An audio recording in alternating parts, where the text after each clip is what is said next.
Bendiciones para todos en este día. Esta es tu comunidad católica, Sembradores de Fe, y este es tu podcast Encendidos. Hoy estamos con nuestro asesor nacional, el padre Marius Maca, el superior de los Palotinos en Colombia y parte del Consejo de la Unión de Apostolado Católico acá en Colombia. Padre, Dios le bendiga. ¿Cómo está? Ronald, muchas gracias por la invitación. Es una alegría muy grande para mí poder compartir contigo este espacio. Padre, estamos nosotros honrados, estamos bendecidos de poder tener este espacio, de poder tener la oportunidad en medio de tu tiempo. Padre, Dios nos ha dado la gracia de poder estar durante 10 años haciendo parte de la unión.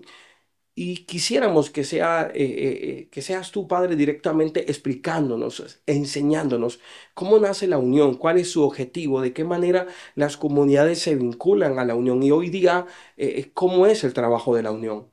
Todo empieza con la figura muy importante en la iglesia del siglo XIX que era San Vicente Palotti. Un sacerdote romano, un sacerdote de la diócesis de Roma, que después de la ordenación se encuentra con un gran dilema. No hay lugar para él en una parroquia.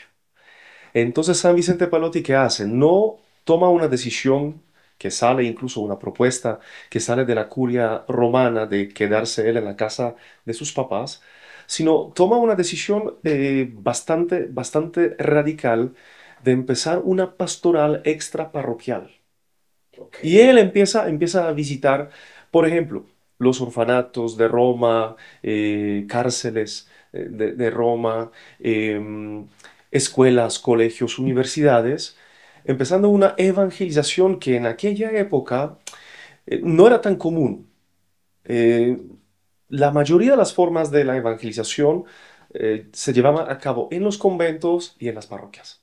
Entonces, cuando San Vicente Palotti empieza a evangelizar en las calles, hacer una pastoral directa, personalizada en las clínicas, eso genera un impacto. ¿Y cuál es el impacto? Que la gente empieza a unirse a San Vicente Palotti, los sacerdotes, las hermanas religiosas, los laicos, conformando el primer grupo que San Vicente Palotti llama la Unión del Apostolado Católico. Y obviamente la idea de San Vicente Palotti es llegar a todos los fieles para no dejar las periferias de la iglesia sin la atención pastoral sacerdotal. Y así se empieza. Es el año 1835, el primer grupo de la Unión del Apostolado Católico, un grupo interdisciplinario, podríamos decir, que surge como un impacto, un despertar, un avivamiento en la diócesis de Roma. Perfecto, perfecto, qué hermoso. Podríamos decir que Palotis se adelantó a los tiempos Sí, con exactamente, relación así al es. Concilio Vaticano II. Exactamente, el decreto de los laicos del Concilio Vaticano II tiene los elementos de la espiritualidad de San Vicente Palotti. Incluso San Vicente Palotti es el patrono de la acción católica y él, como promotor de la misión laical, del lugar de laico en la iglesia, hoy en día podríamos decir es una inspiración para muchas comunidades. Muchas comunidades. Claro, él en su época, teniendo una idea bastante radical, que nosotros somos apóstoles, somos enviados y tenemos un lugar importante en la iglesia desde el bautismo, obviamente incomoda. Incomoda en su época, así como lo hizo San Francisco de Asís, Santo Domingo, ¿verdad? San Ignacio de Loyola. Lo mismo San Vicente Palotti. Porque muchos se cuestionan, ¿cómo así? Que un laico tiene un lugar tan importante, pero definitivamente es así. Y hoy la Iglesia, a través del Concilio Vaticano II, el decreto de los laicos y también toda la documentación que ha salido hoy en día de la Santa Sede, reafirma, los laicos tienen un lugar importante en la misión evangelizadora de la Iglesia. Amén, qué hermoso. Qué hermoso, Padre. ¿Qué relación o cómo llega finalmente de manera formal a darse esa relación entre toda esta visión de Palotis y la Santa Sede? Bueno, después del Concilio Vaticano II se propone la eh, evaluación de los carismas de todas las comunidades religiosas. Se empieza un análisis muy escrupulosa, detallada, para poder definir el carisma de manera más clara. Se hace un estudio después del Concilio Vaticano II, varias comisiones palotinas estudiando los documentos de la Iglesia, llegan a una propuesta que se presenta a la Santa Sede. Obviamente, la Unión del Apostolado Católico como una comunidad que congrega laicos, sacerdotes y religiosos, está funcionando en Roma, en la diócesis de Roma. Pero a partir del año 2003, ya a nivel internacional, con el permiso de la Santa Sede, como una comunidad internacional pública de fieles de derecho pontificio. Es decir, un nivel mucho más alto, la Iglesia aprueba la unión del apostolado católico como una expresión eclesial para toda la Iglesia. Nosotros llegamos a Colombia en el año 97, pero a partir del año 2003, cuando yo llego a Colombia, precisamente ese mismo año, empezamos una búsqueda cómo realizar la idea de la unión del apostolado católico en Colombia. Y lo más curioso, empezamos a llegar a tantos laicos que dicen, yo necesito encontrarme en la iglesia, buscar mi lugar, eh, entregar mis carismas, entregar mis talentos al servicio de la iglesia. Y empieza una vinculación muy rápida y muy profunda con tantos laicos y con bastante movimientos laicales en Colombia. Amén. Digamos que en aquella época, alrededor y eso lo hablábamos en esos días, de que alrededor más o menos de casi 10 años que estamos vinculados a la unión de apostolado, en ese momento se encontraba en Bogotá, que fue el primer Sí. lugar en ese momento que nosotros iniciamos y nos vinculamos, empezamos, ¿verdad?, en ese proceso, todavía estamos en ese proceso, y es lo que me llama tremendamente la atención, es ese respeto interior que hay en la unión con relación a la unidad en medio de la diversidad. ¿Cómo, cómo logra esto dentro de la unión cuando de alguna forma hemos visto a través de la historia que aunque la iglesia lo tiene claro, lo ha aprobado, lo promueve el Concilio Vaticano, derecho canónico y todo el magisterio, cómo interiormente, en medio de poder escoger cada comunidad su espiritualidad aprobada por el magisterio, cómo logra la unión sincronizar esto y no quedarse en subjetivismos?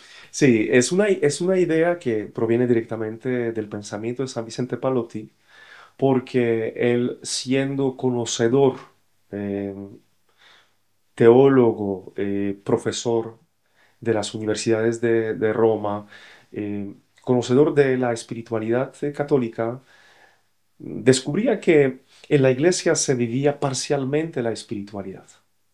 Entonces él proponía sumergirse en la espiritualidad de la iglesia, en la riqueza de la espiritualidad de la iglesia, tomando de varios caminos espirituales aprobados una oportunidad de compartir. Entonces, él tomaba de la espiritualidad carmelita, benedictina, jesuita, franciscana, pensando que muchas veces nosotros somos sectarios en la iglesia, nos aferramos a un elemento del camino y no reconocemos que la espiritualidad cristiana católica es un camino integral.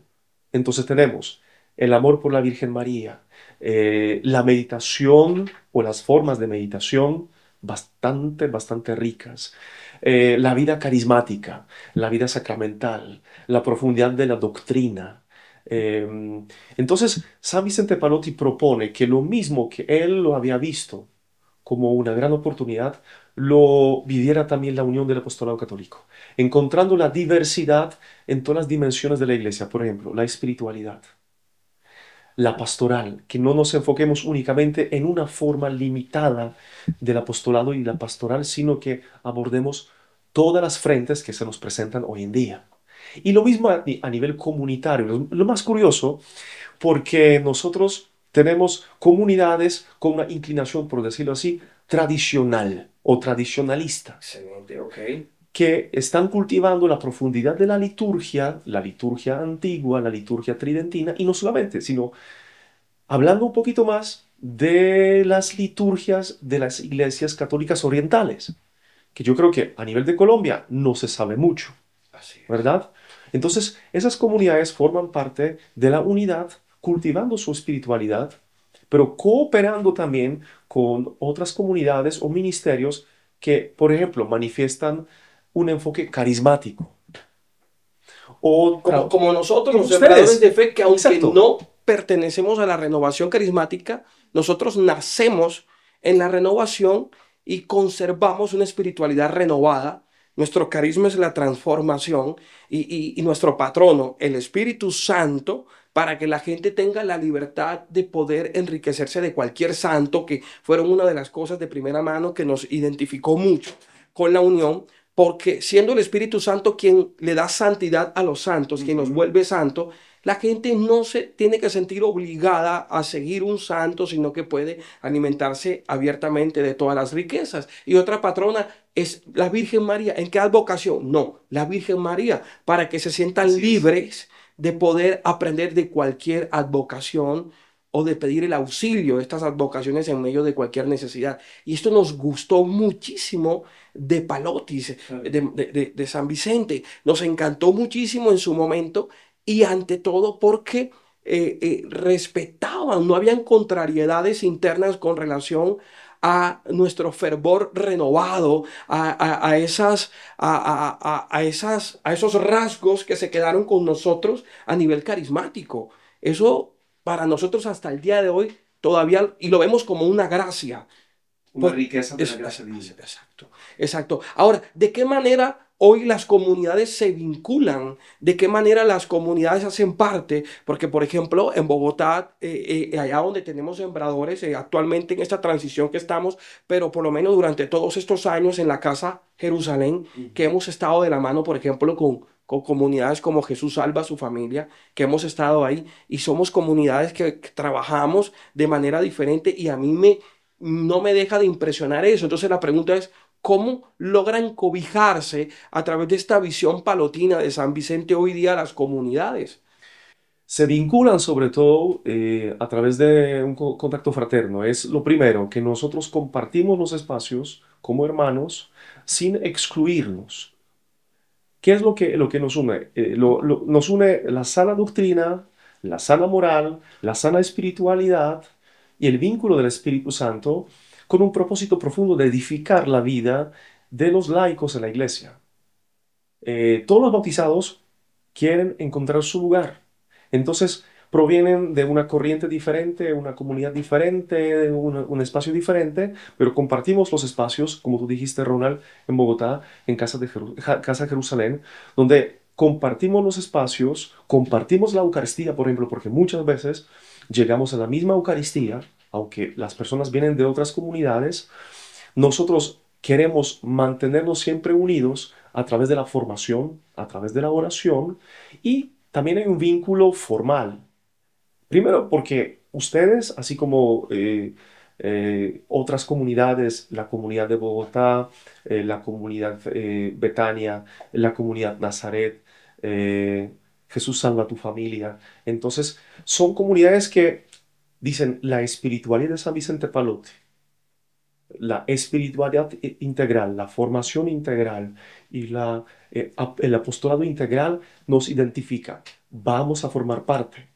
Entonces, entramos en un vínculo de hermandad, primero que todo, y luego hay un vínculo que es formal, se hace un compromiso apostólico. Pero muchas personas no tienen que llegar a este compromiso apostólico. Simplemente asumen la propuesta palotina y trabajan en pos de la iglesia reavivando la vida cristiana, porque es la clave también de la espiritualidad palotina. Reavivar la vida cristiana, reencender los carismas.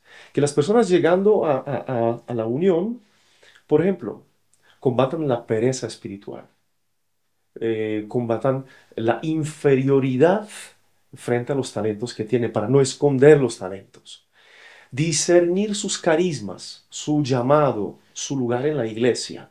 Y eso nos une a todos, porque muchas veces llegan las personas con una historia tremenda y gracias a ustedes, como sembradores de fe, encuentran su vocación, su carisma y su servicio. Así. Y obviamente no lo hacen por ellas mismas, lo comparten en la iglesia, por ejemplo, la iglesia local, que es Bogotá, Medellín y Barranquilla. Así es, así es. Sí, indudablemente, pues en Barranquilla, como comunidad palotina, como Unión de Apostolados, no tenemos la sede, no existe la sede, pero en su momento existió el acercamiento con Monseñor Pablo. Usted pudo estar ahí, ¿verdad?, en este acercamiento.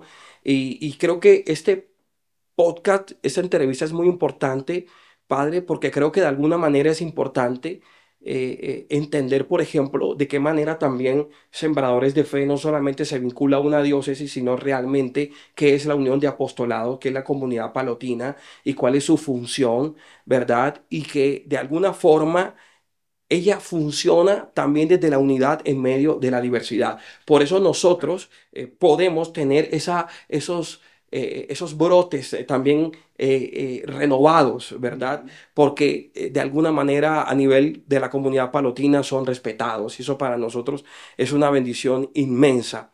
Yo por último, y de pronto dándole camino de pronto a lo que viene siendo este trabajo durante todos estos años, yo quisiera, Padre, que usted nos ayudara a entender a nosotros, por ejemplo, eh, eh, estos movimientos que están alrededor, que están brotando, por ejemplo, que tienen laicos que Dios ha levantado, que ha suscitado y que hacen parte del Concilio Vaticano II, es una respuesta al Concilio Vaticano II.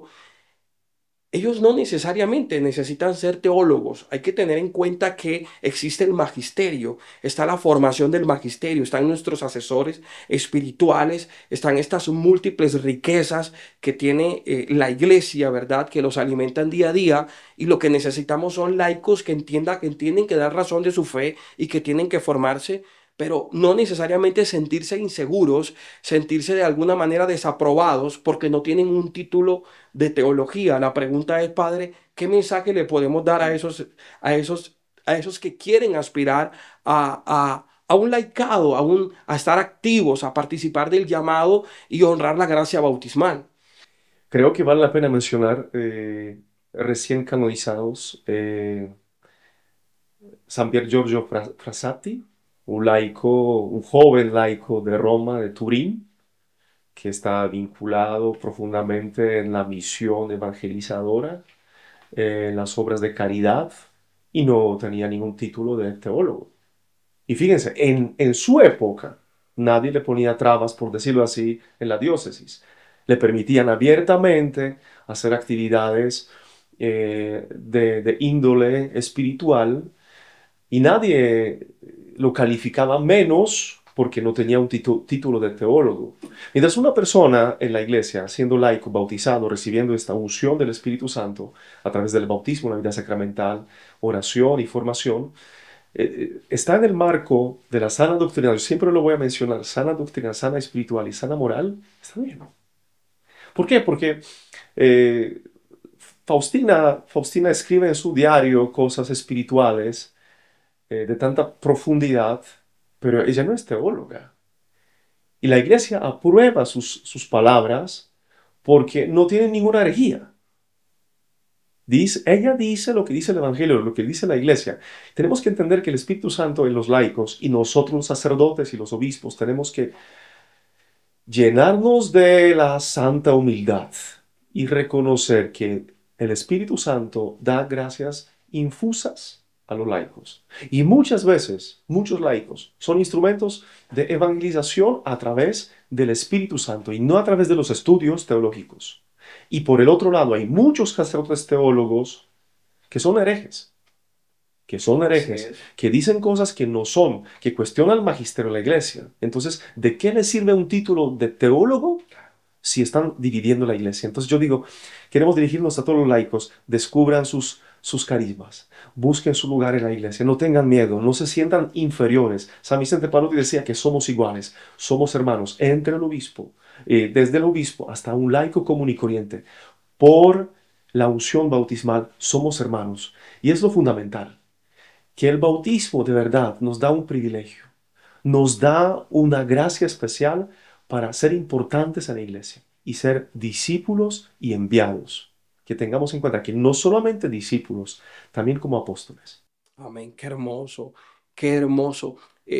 Hay algo muy importante que me gusta mucho y es el hecho de esto que el Papa Francisco hablaba de hacer lío, de las realidades temporales en donde el laico puede llegar y donde no puede llegar el sacerdote, donde muchas veces no puede llegar el obispo y que Así de es. pronto esto hace parte del magisterio, esto hace parte del Concilio Vaticano, esto hace parte hoy día del dinamismo de la evangelización de la iglesia como tal. Hoy, ¿qué le podríamos decir a aquellos que creen que no puede haber evangelización o que no es católico aquel que no se encuentra en las cuatro paredes de una parroquia?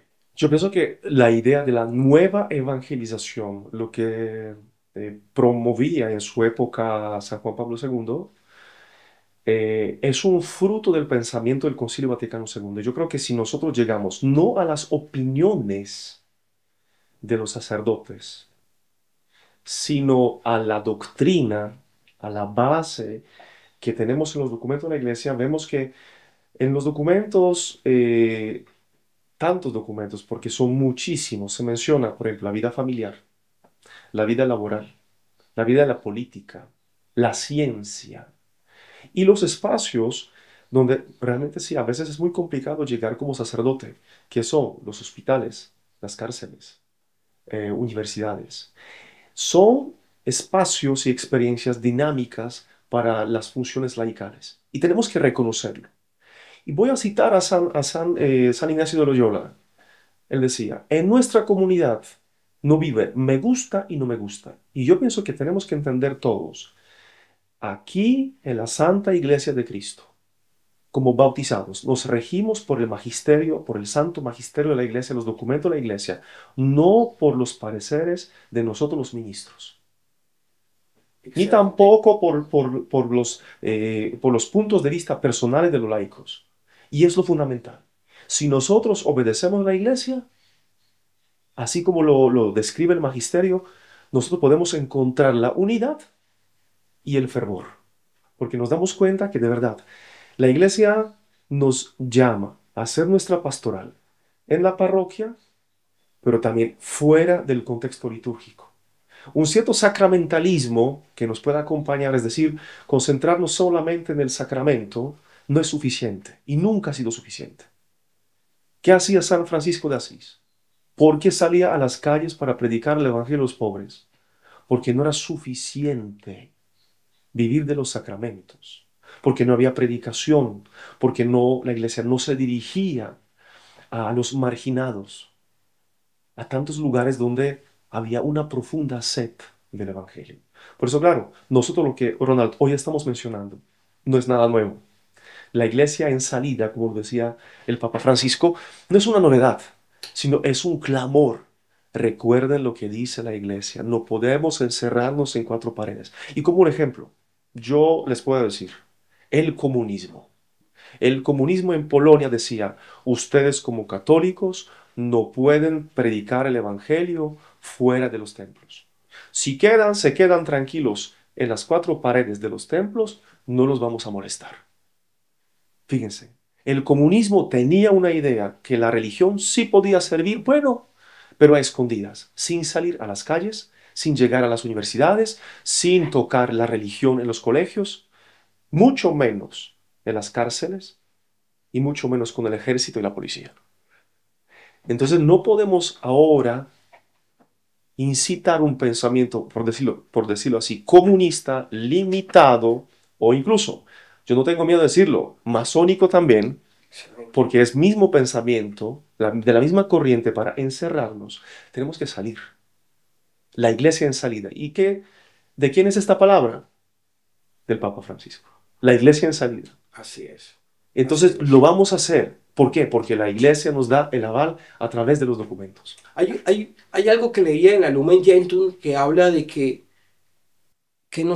los pastores están llamados a formar, están llamados a supervisar, Ujú. pero no a apagar el fuego del espíritu en el dinamismo de la iglesia. Y esto es importante, padre, este tema que usted ha tocado, porque de pronto en esta gracia misionera que Dios nos ha dado como sembradores de fe, por ejemplo, en los viajes que hemos tenido en diferentes lugares del mundo, nos hemos encontrado con que las metodologías, aunque somos una iglesia universal, es la misma iglesia, Y lo que puede variar es el tema de lo multicultural, Ujú. pero sigue siendo la misma iglesia con los mismos principios, con los mismos dogmas, con la misma teología, no varía. Entonces, me llama la atención algo y es que, por ejemplo, en lugares de Europa no existen estos problemas como, por ejemplo, nosotros queremos hacer lío y nosotros, te estoy dando un ejemplo y queremos hacer sembradores a la calle, que ha sido una idea que Ujú. en este momento estamos todavía puliendo y yo quiero salir a un barrio X y quiero en ese parque reunirme con los jóvenes y algunos adultos a llevar una palabra. Y porque tenemos además libertad de culto y dentro de la iglesia Sí. no tenemos esa prohibición. Pero entonces el párroco de la jurisdicción que está cerca de ese parque logra sentirse o se puede llegar a sentir incómodo porque ese grupo no le avisó que iba a ir a ese parque a evangelizar. Y yo veo que de alguna manera el magisterio, el derecho canónico, la iglesia, no tiene problema con eso. Y te vas a lugares de Europa y no hay problemas con eso. La pregunta es, ¿qué pasa esas incongruencias que hay a nivel contextual entre un lugar y otro en la parte universal siendo la misma iglesia? Yo creo que en estos casos el limitante es nuestra forma de pensar. Es subjetivo. Sí, que nosotros somos muy subjetivos porque nos sentimos invadidos por tantas formas de evangelización, porque no nos parece, porque atenta contra nuestro orgullo. Sí, obviamente hay unas normas, sí es cierto, hay unas normas de la iglesia que se obedece, pero puntualmente, Ronald, lo que estás mencionando es verdad. En cuanto al dinamismo de la iglesia en Europa, es obvio y natural y sustentado también por los documentos de la iglesia que los laicos, en cuanto a la evangelización, lo que tú dices, evangelizar en la calle, en los parques, eh, no se someten a una jurisdicción tan No es tan burocrático, ¿verdad? burocrática o sofocante, no, porque es el derecho. Ustedes como laicos pueden predicar el evangelio en el metro, en los buses, en los parques, en las Es el calles. llamado de Y la es el llamado, iglesia. exactamente, no es ninguna acción litúrgica, ninguna acción litúrgica. Es una iniciativa totalmente libre, totalmente espontánea. Tienen derecho, porque si no lo hacemos, pensemos en las consecuencias de nuestro silencio. Siempre ha existido eso, porque fíjate que cuando analizamos la vida de los santos, siempre, por ejemplo, Maximiliano María Kolbe, que quería evangelizar en tantas partes, él mismo también se encontraba con ciertas limitaciones, pero humanas, no del espíritu. Hay Exacto. momentos cuando el Espíritu Santo, así como en caso de Pablo, le prohíbe predicar en algún lugar. Obviamente, Claro. es obvio, pero tenemos que discernir si de pronto mi prohibición en el funcionamiento de una actividad pastoral no es simplemente un ego, mi propio ego. Yo siempre lo digo porque yo me encuentro con varios sacerdotes y ellos también me dicen, no, mira, la comunidad X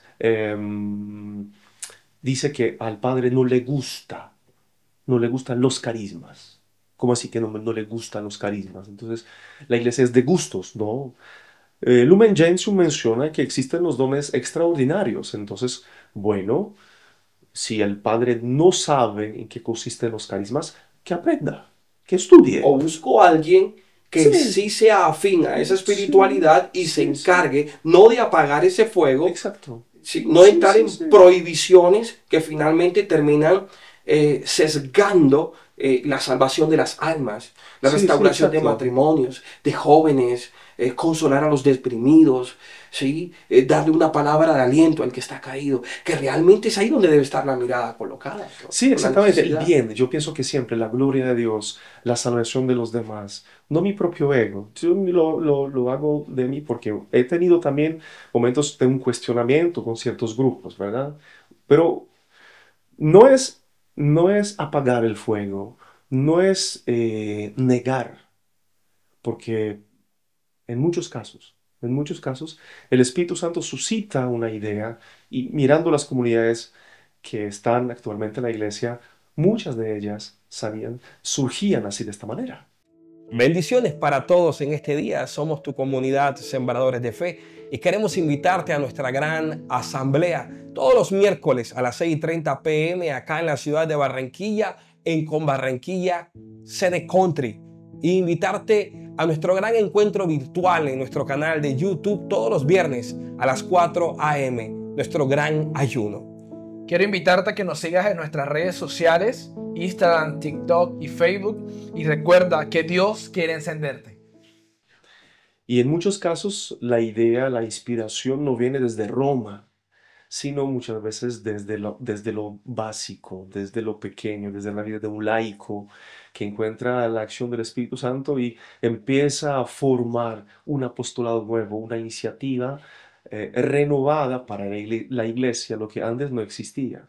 Entonces, así, surgiendo poco a poco, empieza a congregar las personas. Y obviamente, esta novedad, aunque tenga la inspiración del Espíritu Santo, puede chocar. Puede chocar. Y ha sido así en muchos casos de las comunidades laicales, de las comunidades religiosas en la iglesia, que los fundadores o los primeros pasos de las comunidades han encontrado ciertas dificultades. Pero finalmente la iglesia reconoce el valor de la acción pastoral, de la espiritualidad, de la riqueza, del aporte que dan al crecimiento del cuerpo de Cristo y obviamente el crecimiento espiritual de los fieles. Padre, y ciertamente tenemos que reconocer que no es mentira. Es verdad que en algunos escenarios, en algunos contextos, se logran encontrar desórdenes, se logran encontrar abusos, pero la pregunta es, en vez de apagar el espíritu y entrar radicalmente en prohibiciones por algo que finalmente la iglesia no está en desacuerdo, ¿cuál debería ser entonces el camino para que esto que hoy día es un desorden termine convirtiéndose en una herramienta de edificación para la iglesia misma? Yo considero que nosotros ejercemos un tipo de pastoreo. Entonces, siendo pastores, no abandonamos las ovejas. Muchos laicos, incluso en la consejería espiritual, dicen que se sienten solos, que no tienen acompañamiento espiritual. A veces nos ven a nosotros, los sacerdotes, muy lejos, muy distantes. Entonces, lo que hacen, hacen solos. Y claro, cometen errores por ignorancia, por afán, por malos consejos. Pero yo pienso que en estos casos tenemos que garantizar también a las ovejas, por decirlo así, nuestra compañía, escuchar. Y, por ejemplo, lo que yo considero muchísimo como una regla del pastoreo, recibir la información de primera mano. Vivimos Excelente. una sociedad chismosa, entonces si yo no corroboro la información, si yo no llego a la raíz del tema, por ejemplo, cuando se habla de la ruptura de la iglesia en el año 1054, cuando se establece el cisma entre el oriente y el occidente, el cristianismo, ahora los historiadores dicen que fue a causa de mala información, de no averiguar, no llegar a entender la realidad del otro. Y creo que es una de las fallas en el pastoreo. Tenemos que formar a los laicos. Tenemos que involucrar a los laicos en ciertos apostolados, acercarnos, salir nosotros primero que todo, salir nosotros de nuestra comodidad. Porque claro, cuando tenemos todo organizado y llevamos años en la pastoral donde ya se prevé lo que sucederá, a veces un pequeño temblor cuando aparece una propuesta pastoral, un reto, una reforma, un cambio de la dinámica que yo he visto en mi vida y establecido en mi vida, claro, eso me incomoda. Pero el Espíritu Santo incomoda. El Espíritu Así es. Santo desacomoda nuestra vida y necesitamos, cuando pasan lo que tú dices, algunos abusos, eh, algún desorden o algunos errores, primero que todo, a lo cristiano, corregir, conversar, encaminar.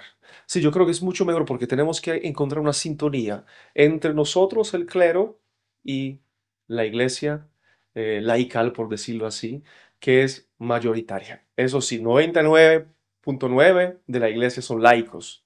Entonces necesitamos acercarnos con respeto, con mucho Y respeto y esto, amor. y esto es tremendamente importante porque cuando, y volvemos como para terminar y aterrizar y redondear, finalmente volvemos al principio, es el hecho de que yo tengo una feligresía, por dar un ejemplo, en términos de un sacerdote, de un pastor, de un obispo, pero resulta que yo me identifico con espiritualidad mariana. Ujú. Yo muero por la espiritualidad mariana, pero resulta que el que viene siente que se le está empelotando la lengua, siente que él está siendo tocado por el carisma de las lenguas, o de pronto esta persona, sin andar por ahí como un cazafantasma ni nada de eso, simplemente estaban reunidos orando y un hermanito que llegó enfermo de cáncer terminó sanándose porque el Ujú. Espíritu Santo se manifestó en fuego y terminó y tiene la evidencia médica, ¿verdad? Del examen médico de que fue sanado. Yo no debo alarmarme por esto, yo no tengo que tenerle miedo a esto. Ahora, si yo no tengo estas facultades, estas fortalezas en mi espiritualidad, yo no tengo que decir que está malo. Lo primero que tengo que mirar es si la iglesia está de acuerdo, si eso es de la iglesia y si no es mi fortaleza, remitirlo a alguien que se identifique con ellos en esta espiritualidad. Así es, así es. Primero, cuando se hace el discernimiento de algunos fenómenos espirituales o religiosos, se pone precisamente el colador de la doctrina. Si lo que hace la persona, lo que predica, lo que comparte encaja con la doctrina. Dos, se mira el perfil moral del servidor o del líder, ¿sí? Y si hay unas dudas, cuestionamientos, inseguridades en cuanto a los fenómenos, se pasa por el discernimiento espiritual, porque ya necesitamos un diagnóstico mucho más profundo. Entonces, para hacerlo, se invita, no sé, un médico, un sacerdote, un psiquiatra, un psicólogo, así como se hace muchas veces con las apariciones marianas, que no hay que descartar. ¿Por qué? No hay que descartar de una vez. No hay que tildar un fenómeno espiritual de invento, de proveniencia maligna, de un abuso. No, hay que acercarnos, hay que discernir todo. Por eso la iglesia cuenta con el carisma de discernimiento de espíritu. Amén, así es. Porque si quisiéramos medir todo desde nuestra perspectiva subjetiva, según nuestros gustos, percepciones, educación, podríamos omitir tantas manifestaciones de Dios. Claro, y ese acercarnos y ese discernirlos no es frenarlo, no es No, apagarlo, no, no, no, para ¿verdad? nada. No es dejemos de hacerlo mientras miramos a qué Dios que nos muestra, sino que en su funcionamiento, en su dinamismo diario, ir a hacer el acompañamiento para que los signos y los criterios de discernimiento nos den luz. Claro, y Ronald, tío, lo que hemos hablado también en otros espacios carismáticos, ¿por qué la iglesia en algunos momentos no hace discernimiento? Porque no hay conocimiento profundo de los fenómenos espirituales. Por ejemplo, entre nosotros los sacerdotes nos confundimos entre los dones y los carismas. Y si se nos pregunta por los carismas, no sabemos cuáles son, al menos estos extraordinarios que Pablo menciona en la carta a los Corintios.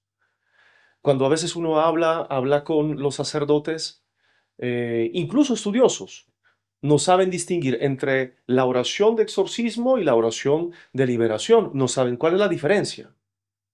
Entonces, claro, cuando se encuentran con un fenómeno que supera su entendimiento y su conocimiento teológico, no saben discernir, no saben discernir. Entonces, el problema, yo creo, no tanto el problema, el reto, llamémoslo un reto, Claro. está en nosotros los sacerdotes. ¿Por qué? Porque imponemos muchas veces nuestra ignorancia en lo que hacemos, lo que celebramos, lo que discernimos. Como no sé qué está pasando, no me acerco. Aún más debemos acercarnos a lo que pasa en la iglesia porque el Espíritu Santo fluye. Y surgen carismas, por ejemplo, los carismas comunitarios entre las comunidades religiosas y las comunidades laicales. Y es una evidencia aprobada por la iglesia y reafirmada en los documentos.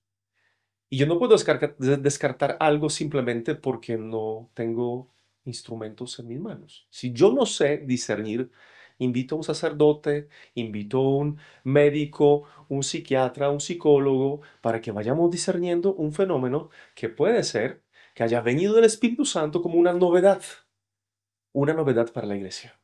Claro, y no debo escandalizarme, por ejemplo, de que Dios suscite y coloque brotes de estas manifestaciones, como por ejemplo sanaciones y milagros, Sí, claro. en medio de las oraciones carismáticas o de espiritualidad renovada. Entonces no es que ahora la comunidad que empieza a descubrir el carisma de sanación de los enfermos, por ejemplo, ahora se volvieron milagreros, o lo que andan promoviendo es el Dios milagrero. Entonces es increíble ver esa dualidad entre no estén promoviendo a ese Dios milagrero, ¿verdad? Y por otro lado, hasta donde yo no entro a ser un sádico, lo decíamos en otro podcast también que tenemos en el trabajo de todos estos meses, y es hasta dónde yo le estoy negando a mi hermano en medio de su dolor, la posibilidad del consuelo, del amor y de los beneficios de la redención, sin importarme él, para yo entrar en mi satisfacción rígida de orden, sin darme cuenta, volviéndome sádico, porque no me importa tu dolor, paso por encima de tu dolor. Eh, yo tengo mi opinión personal que nosotros a nivel eclesial nos hemos vuelto eh, muy poéticos y hemos reducido la obra de Dios a las palabras. Entonces, fíjate, Ronald, nosotros hablamos mucho de la misericordia de Dios, pero la misericordia de Dios, la que proclamamos en la iglesia, en la Eucaristía, en la adoración eucarística, el domingo de la misericordia, tenemos que convertir en una acción generosa. Y Pedro lo dijo, cuando se encuentra con un enfermo, no tengo ni oro ni plata, lo que tengo te doy, lo que tengo. Entonces pensando en la misericordia, llegamos a un punto de descubrir la riqueza de la iglesia, lo que tenga la iglesia, que comparta con los demás. Entonces, si en la iglesia tenemos los sacramentos de la sanación, listo, ofrezcamos la confesión sacramental de calidad. Porque muchas veces hoy en día nos hemos convertido, los sacerdotes, en administradores de los bienes. Y llega un superior y te pregunta por la contabilidad, pero no te pregunta por tu vida espiritual, por tu feligresía, por tus actividades, sino la contabilidad tiene que estar en regla y las otras cosas no son ¿Cómo está tu importantes. corazón, tus Como, estados de exacto, ánimo? exacto, es una asedia espiritual sacerdotal y nosotros tenemos que tener que la asedia me lleva a buscar solamente la administración material. Ahora, ¿cómo administro otros dones? El sacramento de la unción de los enfermos. Yo pienso que el uso del sacramento de la unción, que es un sacramento de sanación, es escaso. ¿Por qué? Y no sé. De pronto porque no creemos en el poder de la sanación. Si la iglesia maneja los carismas, ¿por qué no manejar el carisma de la sanación? Sabiendo que es Dios el que sana. Y manejando, por ejemplo, al líder que tiene este don con prudencia, humildad, en el marco de no tapar al que es importante, que es nuestro Señor Jesucristo. Y es que la iglesia, el magisterio, habla de cuestiones de curación en la economía de la salvación. Y va a decir que comunidades en algún momento dado, de manera unánime, se reúnen con el objetivo de pedirle a Dios que Ujú. traiga sobre algunos enfermos el beneficio de la curación. Sí. Sí, entonces la iglesia no se escandaliza por esto. Sí, es cuestión de cómo lo tomamos, es cuestión de cómo lo manejamos, es cuestión de entender que esto es iglesia. Sí, y purificar también el tema de la sanación, que hoy en día vemos como un tema muy amplio en otras corrientes cristianas, por ejemplo, en las corrientes evangélicas, que obviamente manejan el tema un poquito diferente. Entonces, si se infiltra en nuestra espiritualidad católica, por ejemplo, el tema del protagonismo evangélico, donde el líder parece como un gurú y asume toda la fuente de la sanación como si él fuera el No, sanador. no es Dios, no es No el es Dios Espíritu Santo, es exactamente. Él. Entonces, claro, tenemos que regular esta dinámica Pero sin es perderla. interesante, padre. Hemos querido de pronto ir cayendo, pero nos vamos a darle rienda suelta al podcast porque creo que Dios está suscitando y colocando estos puntos importantes. Y creo que, mire, padre, este punto que usted acaba de tocar es muy, muy importante porque ahora, ¿cómo yo sé que eso es así? ¿Cómo yo sé que todo evento dirigido por un líder laico, por el director laico de una comunidad, no necesariamente obedece a intereses personales o necesariamente a protagonismos? ¿Cómo? Estando cerca, Sí, total, teniendo así un es. acercamiento, aportándole a un acompañamiento. No puedo estigmatizarlo. Hombre, si en 12 discípulos hubo un Judas, no quiere decir que todos eran Judas. Exacto, Ronald. Yo pienso que lo mismo ocurre con el tratamiento médico. Para que el médico pueda hacer un diagnóstico, tiene que tener al paciente cerca. Lo mismo pasa cuando juzgamos un acontecimiento, tenemos que acercarnos. Y cuando ocurren ciertos fenómenos y no tenemos seguridad, que no juzguemos por apariencia.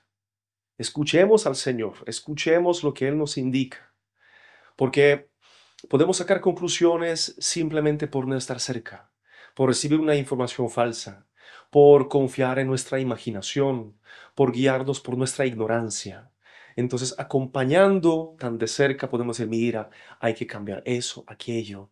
Ten en cuenta esta verdad de la fe en tu predicación, cuidado con estas manifestaciones.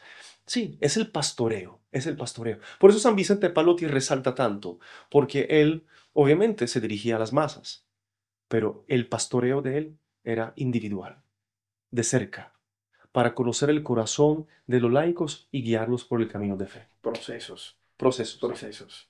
Sí, padre, yo creo que, y esas temáticas que terminan de alguna manera surgiendo en este podcast, en este conversatorio, nos van a dar pie para poder abrirle espacio a otro podcast, como por ejemplo, cuando hablamos de esta influencia evangélica o protestante en el comportamiento de una comunidad católica, realmente nos lleva a detenernos por un instante y meditar a qué hacemos referencia. ¿Por qué? Porque podemos estar también confundiendo el hecho de que yo soy católico y los evangélicos hablan en lenguas, yo no debo hacerlo. Los evangélicos oran por los enfermos, yo no debo hacerlos. Los evangélicos Usan la Biblia, entonces yo no puedo. yo no puedo usar la Biblia ni llevarla. Sí, sí. Los evangélicos se reúnen a cantar alabanzas, entonces esos son alabanzas que yo no miro si sí o no infingen en el magisterio, ¿verdad? En mi doctrina, sino que entonces el celo, el sesgo, y entonces yo no puedo levantar las manos porque ellos levantan las manos. Exacto. Entonces nosotros no podemos hacer X y X cantidad de cosas porque ellos también las hacen. Entonces yo creo que en un nuevo podcast vamos a mirar cuáles son esas líneas delgadas en las que tenemos que tenerlas claras para no confundirnos. Padre, quiero darte gracias por este Muchas espacio, gracias, Ronald, de verdad, muchas gracias. por regalarnos, como siempre, todo este tiempo, tu guía, tu orientación, tu tiempo, tu pastoreo, y que Dios bendiga a cada uno de los que nos escuchan en esta audiencia. Sabemos que va a ser de mucha edificación, sabemos que va a ser de mucha fortaleza en su crecimiento, en su servicio, en su participación en la iglesia, para cada uno de aquí, los que nos acompañan. Padre, regálanos tu bendición. Padre Santo y Misericordioso, llena nuestro corazón con la luz del Espíritu Santo. En el nombre de Jesús, acompáñanos siempre con un discernimiento profundo, con una sabiduría de la vida cotidiana, una luz, la claridad de la verdad y el amor en nuestro corazón. En el nombre del Padre, del Hijo, del Espíritu Santo. Amén. Amén. Bendiciones para todos y no se olviden que Dios quiere mantenernos encendidos.